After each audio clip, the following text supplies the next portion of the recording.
اعوذ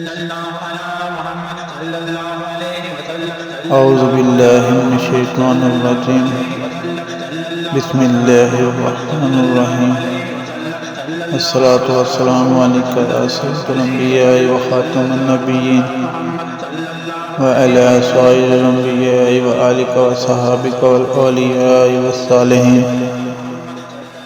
زندگی ایک نعمت ہے اور اللہ سبحانہ و تعالیٰ کی دی ہوئی امانت ہے۔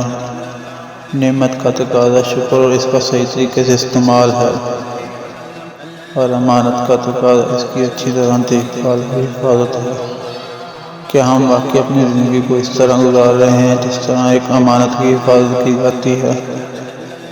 دیکھا جائے تو ہم اس زندگی کو ضائع کر رہے ہیں اپنی خواہشات کے اصول میں، اور یہ تیزی سے گزرتی جا رہی ہے۔ کچھ ایسی خواہشات ہونی چاہیے کہ زندگی کا ایک ایک لمحہ ہمارے لیے قیمتی ہو جائے، ہماری آخرت کو ہمیشہ ہمیشہ کی زندگی کو سنوار دے۔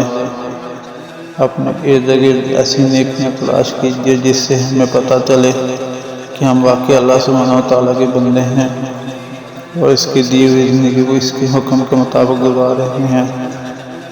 جو قرآن کو چھوڑ دیتا ہے اندھیروں میں بھٹکتا ہے، اور جو قرآن کو تھام لیتا ہے اس کی زندگی بھی سنور جاتی ہے اور آخرت بھی۔ قرآن ہماری منزل دکھاتا ہے، بس اس سے اپنا ساتھی بنا لیجیے، منزل مل جائے گی۔